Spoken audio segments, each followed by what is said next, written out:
In the quiet town of Abruz, Sulano, Nueva Vizcaya, there's live an famous artist, Mr. Marlin C. Lopez. He does not only draw because of inspiration, but for her daughter. Every canvas that he paints, every art piece that he created is for our future generation to be inspired and follow in his footsteps.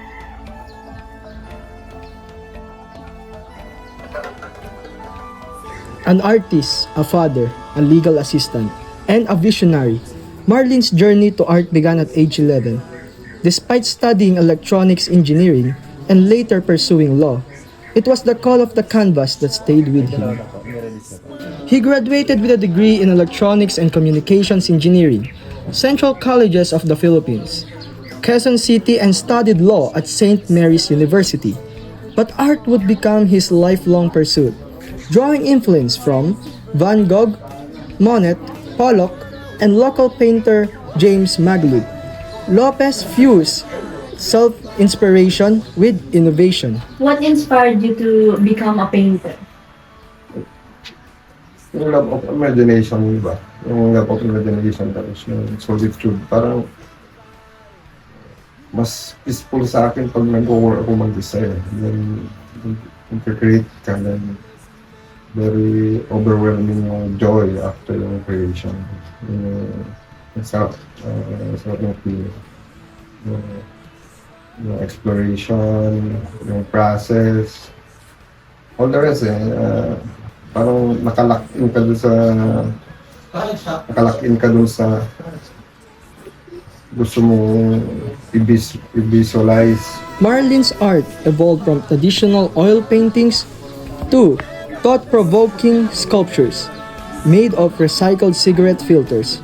His use of upcycled materials reflects his message: transformation, redemption, and awareness.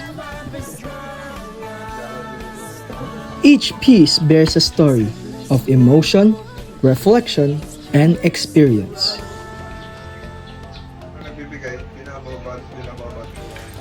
Anong naging inspiration niyo po? Paano niyo naisip ang paggamit ng sigarilyo sa artwork niyo? Hindi ko naisip just accidentally kasi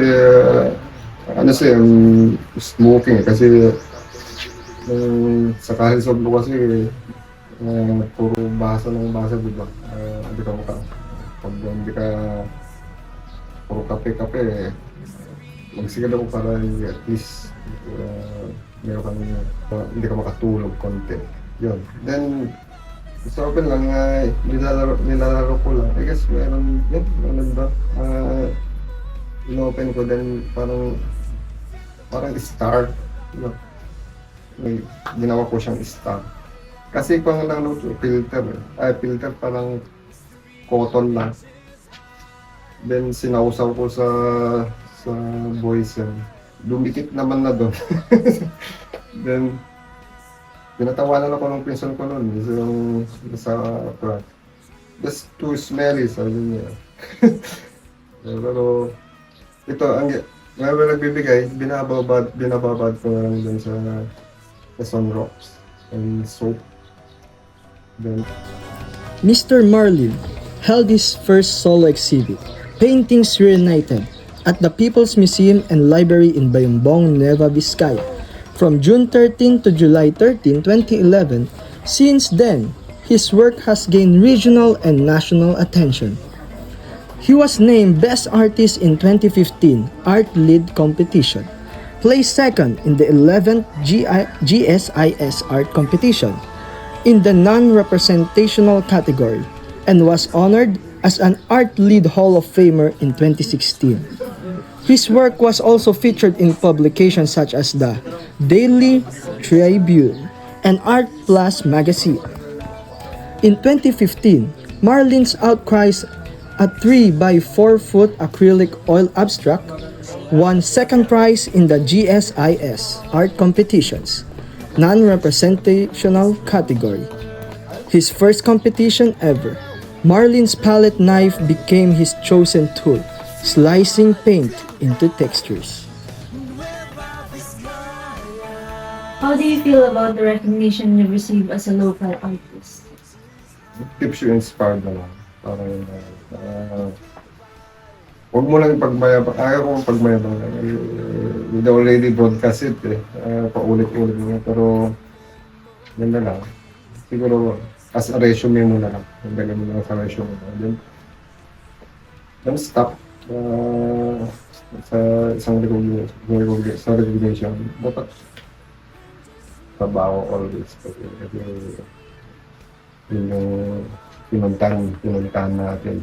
We should work. Yun ang idea ko dun. So recognition is only a bonus. He is the founder of the Art Appreciations and Awareness Advocacy in the province of Nueva Vizcaya and a member of key cultural organizations, the Art Association of the Philippines, Nueva Vizcaya Art Guild, Nueva Vizcaya Mountaineering Society Inc., and Pajak Tulak Mountain Makers. In 2024, Marlin was selected for a national mural collaboration organized by the Cultural Center of the Philippines in Tagum City.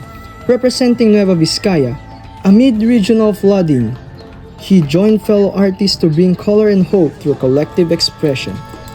That same month, he took part in Vizcaya Sining Bida 2024, a celebration of National Arts Month, with new projects like Art Attack, the Postcard Project, and Music Kasiyahan sa Kapitolyo, enriching the province cultural landscape.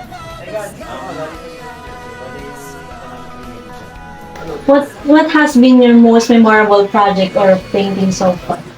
Yung sumali ko sa GSIS, Outcries. Inspiration ko yung, matagal ko ng vision yun nung nag-aaral pa ako sa nag-exhibit na ako na naman dyan. Sumala ko sa GSIS. I just want to express kasi gusto ko sumali. Hindi ko na-expect. Parang gano'n din siguro ako sa labas. It took me 1 month to do it.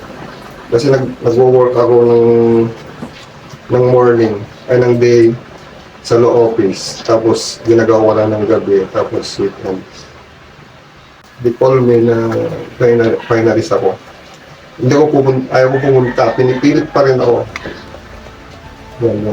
That's very memorable sa akin. Nung nandun ako, yun pala yung matatanggap ko. Marlin Lopez was not just an impassioned teacher and mentor, but also one of the bright minds in the artistic world. Marlin Lopez is also one of the judges in a local artist or art contest. He is well known for his many aspiring and local artworks, but especially because he is nurturing the next generation of artists in our province. What advice would you give to aspiring artists? You have a strong heart. Study yung art na gusto nilang style. Akin, na-inlove ako sa reading kasi yun sa SMU. So, dami kong access dun sa libro. Binuwang ng library dun. So, dami art book. Hindi na ako sa library ng law pupunta. Doon ako sa main library pupunta. Evening na yung klase namin nun, pero morning nandun ako. So I have dami kong oras na magpinta.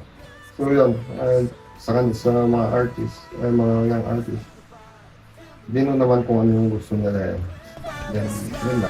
Through lines and shapes are not only the way Mr. Marlin C. Lopez paints, just like one of his ongoing artwork. You cannot only see the lines and the shapes that he used, you can also see the passion and the emotions that he is expressing through colors and through the meaning of his art. From Nueva Vizcaya to a national stage, you can see that Mr. Lopez has accomplished many things, and this cannot be done without sacrifices. This cannot be done without the power of love for her daughter and with his family. He values everything in his life, and that can lead to many inspiration for our future generation.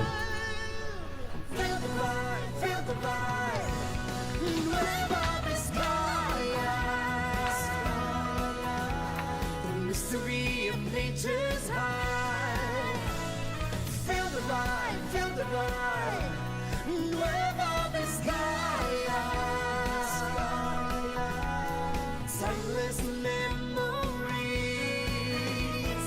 Feel the vibe, feel the vibe.